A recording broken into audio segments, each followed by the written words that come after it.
ഇന്ന് വൈകുന്നേരം 3 മണിക്ക് ശേഷം all India institute of medical സയൻസസിൽ വെച്ചാണ് CPIM-ന്റെ ജനറൽ സെക്രട്ടറി സഖാവ് സീതാറാം യെച്ചൂരി നമ്മയെല്ലാം വിട്ടുപിരിഞ്ഞത്.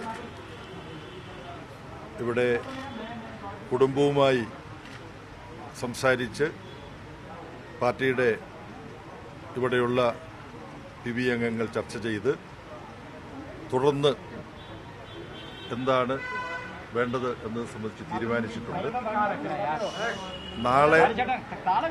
നാളെ വൈകുന്നേരം 6 മണിയോടുകൂടി all India institute of medical സയൻസസിൽ നിന്നും സഖാവ് സീതാറാം യെച്ചൂരിയുടെ ശരീരം വസന്തകുഞ്ചിലുള്ള അവരുടെ താമസ സ്ഥലത്തേക്ക് കൊണ്ടുപോകുന്നതും നാളെ രാത്രി മുഴുവൻ കുടുംബാംഗങ്ങൾക്കൊപ്പം സഖാവ് സീതാറാം താമസിച്ചിരുന്ന ഫ്ളാറ്റിൽ അദ്ദേഹത്തിൻ്റെ മൃതശരീരം ഉണ്ടായിരിക്കുന്നതുമാണ്.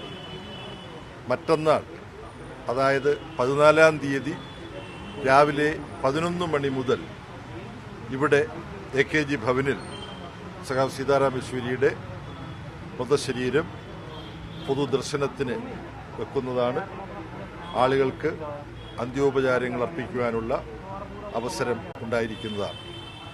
14-ാം തീയതി 3 മണിക്ക് ശേഷം ഇവിടെ നിന്നും സഖാവ് സീതാറാം യെച്ചൂരിയുടെ മൃതദേഹം അദ്ദേഹവും കുടുംബവും പാർട്ടിയും സമ്മതിച്ചിട്ടുള്ളതിൻ്റെയും തീരുമാനിച്ചിട്ടുള്ളതിൻ്റെയും അടിസ്ഥാനത്തിൽ all India institute of medical സയൻസസിൽ പഠനത്തിനും ഗവേഷണത്തിനുമായി അദ്ദേഹത്തിൻ്റെ ബോഡി ഓൾ ഇന്ത്യ ഇൻസ്റ്റിറ്റ്യൂട്ടിനെ ഏൽപ്പിക്കുന്നതാണ് 14-ാം തീയതി വൈകുന്നേരം.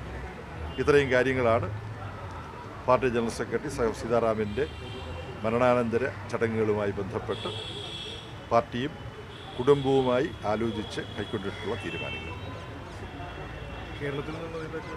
കേരളത്തിൽ നിന്ന് മുഖ്യമന്ത്രി ഉൾപ്പെടെയുള്ളവർ വരുന്നു.